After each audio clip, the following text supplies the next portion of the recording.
Okay, good morning, good afternoon, good evening, good middle of the night. Whenever you're watching this, we are thrilled that you are with us. I'm Deborah Jacobs, President and CEO of the Patterson Foundation, and today I'm joined with our three incredible TPF fellows. So we're all going to share what is this thing called leadership, willingness, readiness, capacity, and culture. From TPF, that's our abbreviation for the Patterson Foundation, from our inception, LWRCC has evolved and helped us figure out how best to partner with others. So I will tell you that it isn't out of the block that we said, oh, let us embrace these 5 concepts. In fact, they evolved as we were trying to figure out when we were working with someone, why wasn't it working? And we finally got to a place going, we need to figure out our due diligence at the beginning before we start. And then as we go through an initiative, whenever a wheel would come off the truck, we would go, wonder which one of LWRCC is having a little bit of trouble today. So let me just do a real quick on what is the difference between each one. L, the leadership. It's actually not about who's leading. Rather, it's about how do the partners, the people who are playing in this space, share aspirations on where the leading of this initiative will go. So it's that shared aspirations of leaders who are working together to make the change. So it's figuring out, are we aligned in how leaders are thinking? Next is willingness. You know, when you're a foundation, everyone is always willing. Yes, I will work with you because they think there's going to be a check underneath their chair at some time along the journey.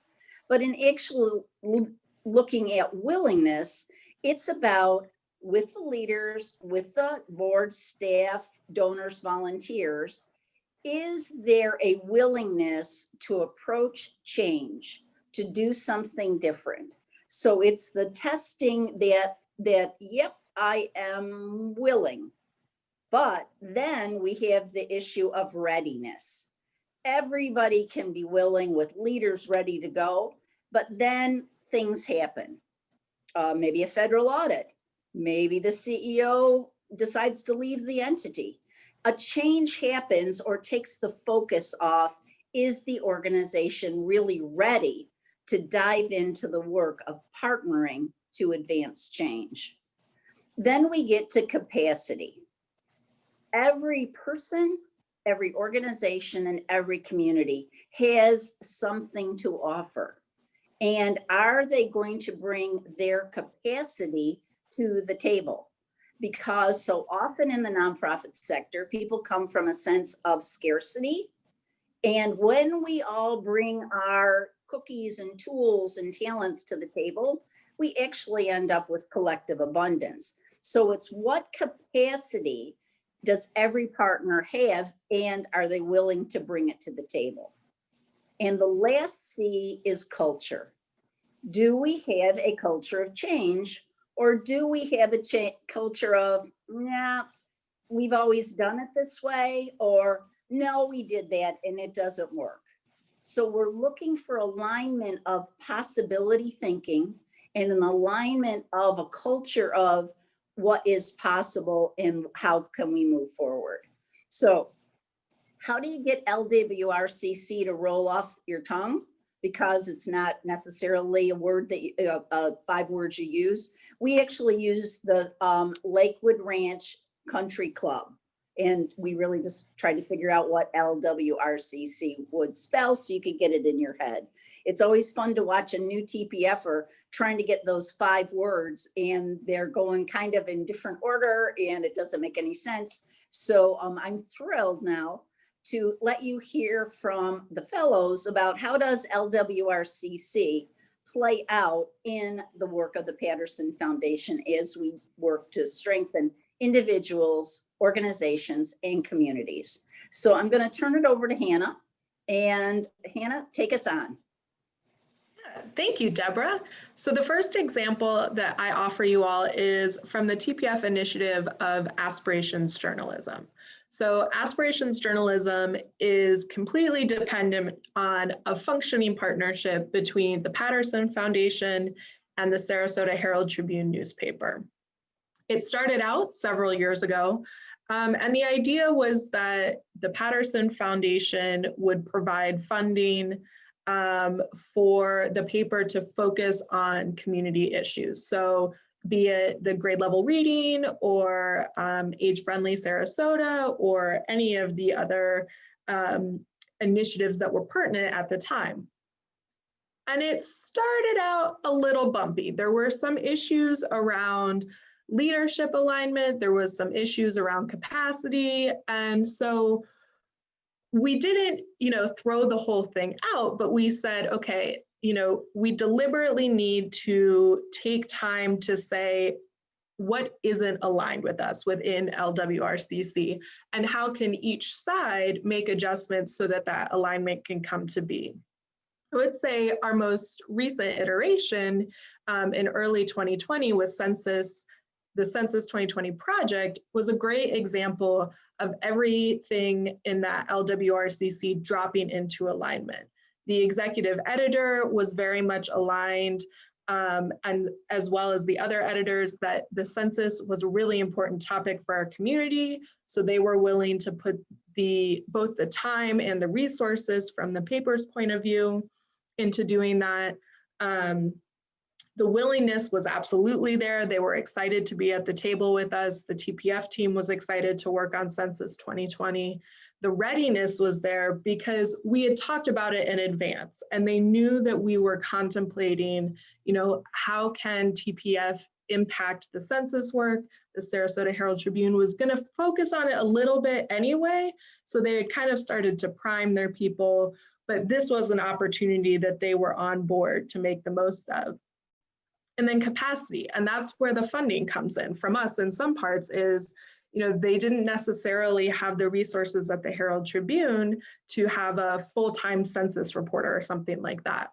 But the TPF funding made that possible so that we could close that gap. And then our team was working in other areas to source resources, information, community connections, that sort of thing.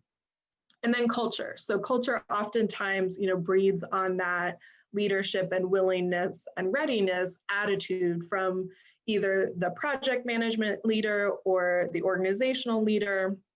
And this was just kind of a golden time for Aspirations Journalism to make the most of where the paper was heading, where our TPF team was positioned to head, to make a really well-aligned functioning team across two organizations. So it doesn't work the same every iteration. We always need to be thinking of where can we make adjustments on the TPF side, where would we like to see adjustments on the other side, and then maybe we're working on the wrong thing at the wrong time.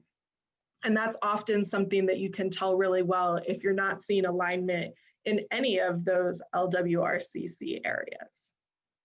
I'm now going to hand it off to my fellow, John Ferguson, and he's going to give you some examples from the world of advancing mission thrivability.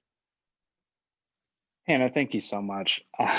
Always a joy to be with the fellows and talking about the ways in which LWRCC and the various other fives within TPF affect our daily work lives, and also us as people as well. Advancing mission thrivability is a unique example of how LWRCC can be used almost as a funnel to see who is ready for a deeper engagement within an initiative.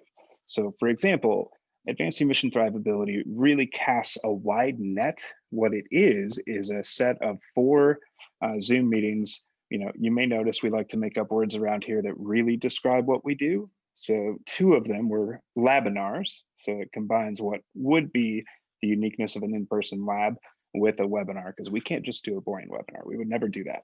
And then the other 2 in between were webversations, and those were meant to be highly interactive and engaging conversations through a web-based platform such as Zoom. So with those 4 sessions, there was a high degree of value just within those 4. right? So those were open to any organization within the giving partner, which is about 700 or so organizations in the 4-county region.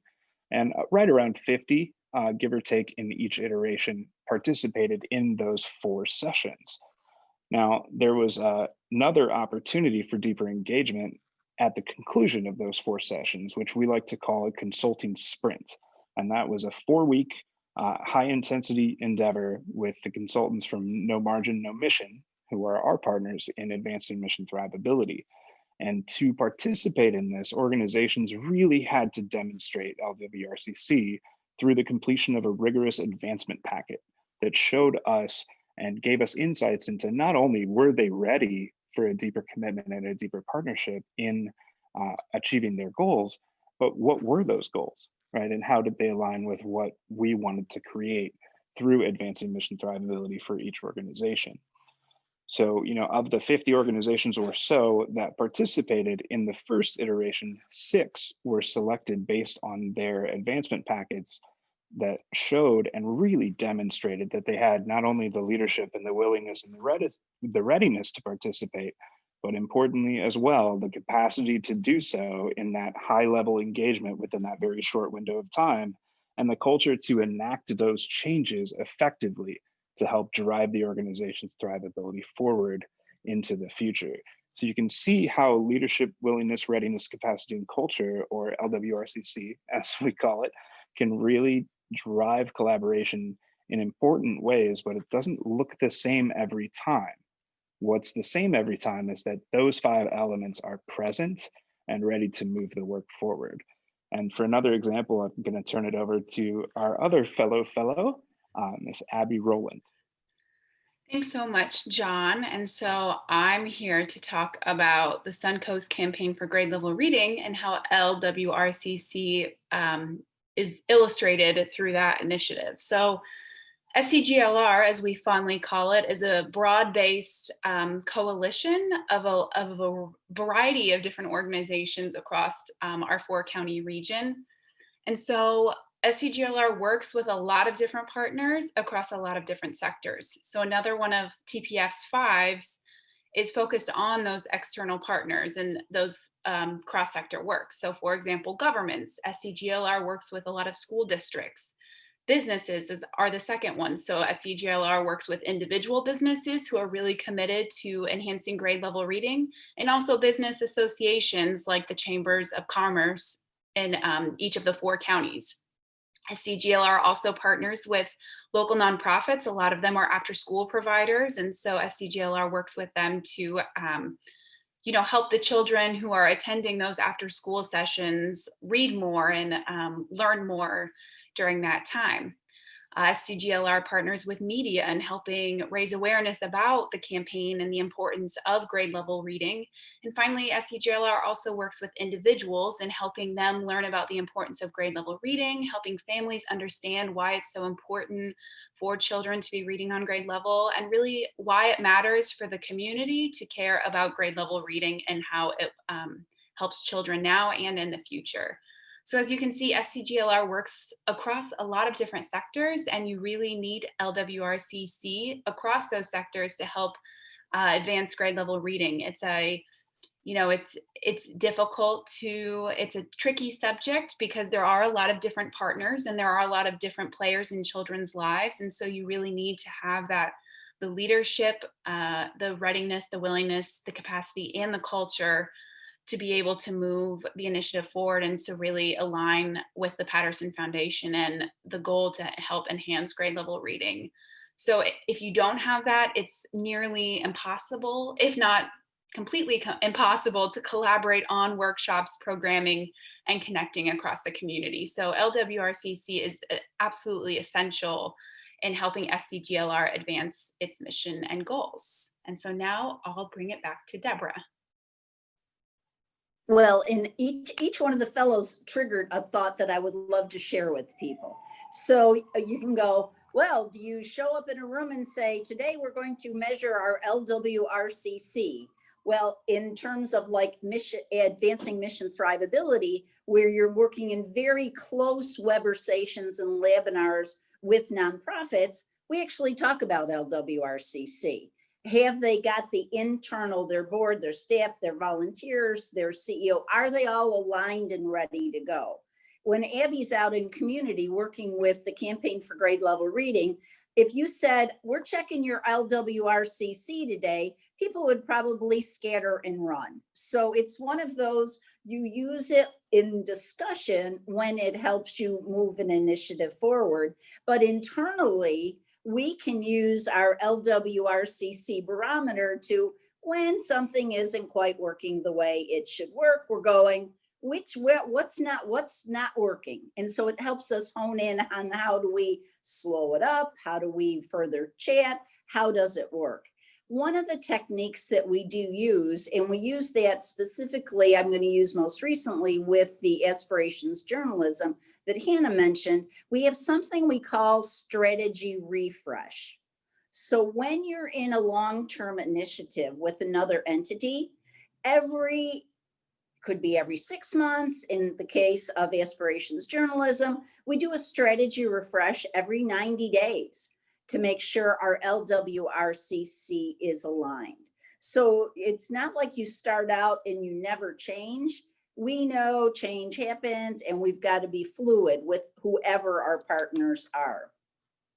And I think one other thing I'm hoping that you got from the discussion from the fellows was how the Patterson Foundation is so much more than a check.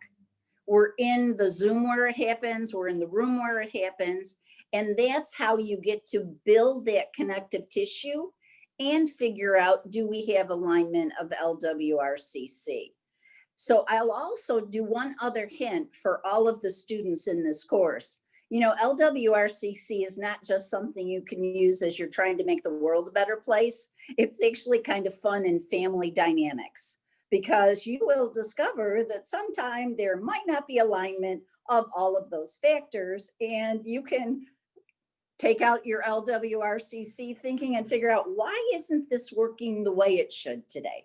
So we look forward to more discussion with our class, and I want to thank Hannah, John, and Abby, awesome fellows. It's a joy to work with each one of you. You bring wonderful gifts, and Indiana University Lilly Family School of Philanthropy sure does know how to produce excellence. So thank you all very much.